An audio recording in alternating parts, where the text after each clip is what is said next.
This is the FM Gold channel of All India Radio. In the program News Analysis, now we bring you a dialogue on President's address to the nation. The participants are Professor Rizwan Kaisar, Jamia Millia Islamia, and Prashant Sood, senior journalist. President Pranab Mukherjee, in his address on the eve of Republic Day, has asked people to make 2014 a year of resurgence. He has called for education revolution and said people wanted government to deliver fast and quick on promises it makes. He has also cautioned political parties in a way against making illusory promises. The President has spoken on corruption and a vast series of issues that affect people on a day-to-day basis. Professor Rizwan, how do you look at the address of the President? What I have observed about the Honorable President of India for a number of months is that he has taken very, very keen interest in the development of education. He has expressed his concern about the fact that not a single Indian university has been found in the list of 200 world universities. And recently, there was an arrangement made where President of India addressed large number of central universities through channels which are meant for spreading education. And there also he expressed this kind of concern. So in a way, when he is talking about education, I think what he wants is that quantitative expansion of academic institutions in the country that has taken place over the last many years. Maybe he has a sense of dissatisfaction and he wants that along with quantitative, let there be adequate qualitative improvement in academic institutions. And this is one area where he seems to be quite keen. And very focused on. Very focused. And he hardly misses an opportunity to remind those engaged with education and those who are at the level of policy planning. In several of his visits abroad, President has also ensured that he gets to visit some university or the other in the country where he visits. Other than that, I think there are issues which have come up in recent months, and President of India has addressed those issues, that there has been some diffidence about the quality of governance. He's talking about delivery. Obviously, the system will have to deliver to the people before they become disaffected and disappointed. In order to continue maintaining the legitimacy of the system, it's important for those in governance to continuously deliver. It is this that he has addressed. And he's also talked about aspirations of the youth. And talking of education, the President has said that we can be world leaders in education. And he has also said that India can become an example to the world. So he has emphasized on improving the quality of education, as you said. Not only quantitatively, but quality of education should improve. That is what he has laid thrust on. And in the initial part of his address, he started by saying that democracy is not a gift, but fundamental right of every citizen. For those in power, democracy is a sacred trust. And those who violate this trust commit sacrilege against the nation. So in a way, he has emphasized the democratic values that this country stands for. The very fact that we all are celebrating the Republic Day in itself is like the hallmark of any society having become democratic. But I think what is important for all of us to underline, especially with reference to what the President of India has said, that democracy is not something which is taken for granted. If you allow democracy to rot, then people will lose faith in the institutions which have been built on democratic principles. The Constitution of India, Parliament, State Legislature, and large many other institutions, they all are based on the larger principles of democracy as enshrined in the Constitution. But from time to time we see tendencies where people seem to undermine the very institution they want to preside just because they are democratic. Because democracy means lot many questions to be raised about and against the rulers. And it is this that he is saying, that it is not a gift, but it is a fundamental right. That fundamental right that every citizen will have to be really careful, watchful, and ensure that these fundamental rights are put to the best practices. The President also said that if we hear sometimes an anthem of despair from the street, it is because people feel that a sacred trust is being violated. And then he's talked about corruption being a cancer that erodes democracy and weakens the foundations of the state. He has addressed a significant issue. Of late, corruption has been a central subject of discourse, political discourse, across the length and breadth of the country. For some years now. And for last 2-3 years, the number of issues of corruption, then other kinds of scams, etc. that came up, that certainly raised serious questions about the transparency of the system, the way it's been working. And therefore, when he raises this question, I think it's a reminder that the highest office of the land is also seized with this matter, that corruption would certainly eat into the vitals of our democracy, the system of delivery, justice, everything. So therefore, I think corruption is the factor. It's just not the corruption of monetary corruption. There's also other kinds of corruption that people have been addressing. Say, for instance, judicial corruption, corruption in workplaces, corruption in universities. So in a way, when he touches the question of corruption, it is a poignant reminder to the citizens of the country that the highest office is also seized with this matter, and everybody needs to really walk along, march along. And as you said, he has used fairly kind of illustrative words. He said that if Indians are enraged, it is because they are witnessing corruption and waste of national resources. And if governments do not remove these flaws, voters will remove the governments.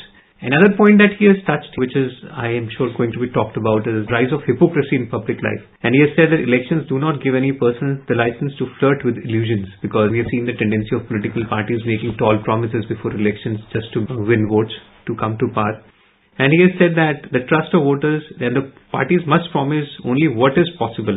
And then he said that government is not a charity shop. So those are kind of words President has used to caution parties against making promises just for the sake of it, which can lead to bleeding of exchequer, which can have long-term consequences for the economy. In a way, system of governance can cut both ways. One, either you indulge in too much of extraction from the citizens in variety of ways. Through taxes, that could be also certain levies, could also be like unimaginative enhancement of charges, whether the cost of production, etc., justifies them or not. That's one way. And therefore, in order to overcome such difficulties in governance, certain other parties would like to make tall promises that, okay, we would waive certain kind of loan, we would waive all water charges, we would waive electricity tariff. I think everybody got to be realistic. That the people who have been charging extra and the people who are promising to get these all removed. Recently, we all have been hearing a lot of discussion about removing the income tax. I mean, for heaven's sake, world over, income tax is one of the central sources of revenue earning for any government. And now we hear certain parties making this flabbergasting suggestion that they would do away with income tax. We have been suggesting from certain quarters, but no political party has accepted that. But as you say, these are kind of things. These are the kind of things. So therefore, everybody got to be really realistic.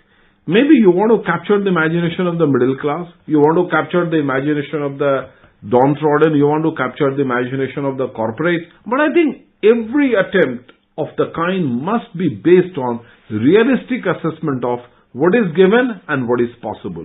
If you don't apply realistic assessment, you are compromising with the basic structure of the institution on which India seems to be progressing. And the President has used the word populist anarchy, and he has said that populist anarchy cannot be a substitute for governance, and false promises lead to disillusionment.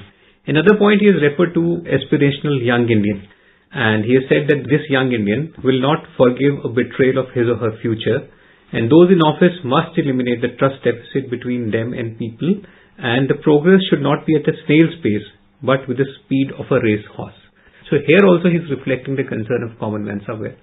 2-3 things that I would like to imagine out of the statement of the President of India. Number one, I think everybody needs to wake up and take cognizance of the fact that there is a generational shift in the society. Now, the older generation seems to be passing off, and here you have young generation with loaded aspirations of all kinds, like making their way in corporate, maybe in academia, in science, also at the level of political leadership. It is this that everybody will have to take note of.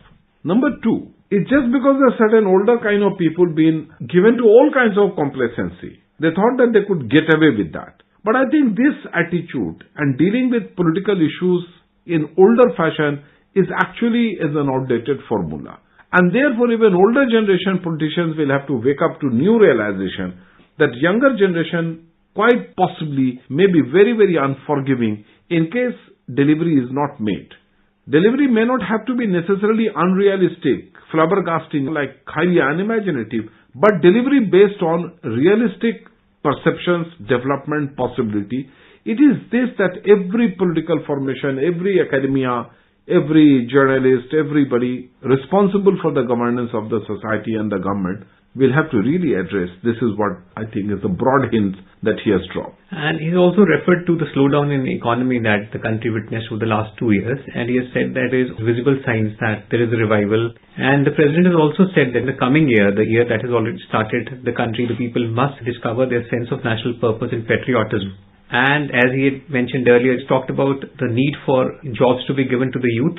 And he has also talked about the general elections that are going to be held in a few months. And he has said that this chance will not come, this chance to rebuild India, to make our cities to the level of 21st century, if India does not get a stable government. So he has pitched for a stable government. This year, he has also said that the country will witness, as I mentioned, the elections and a fractured government. Hostage to whimsical opportunists is always an unhappy eventuality. In 2014, it could be catastrophic, he has said, because this is a year that he thinks is very important. And each one of us is a voter, and each one has a deep responsibility, and the voter cannot let down India, and it is time for introspection and action.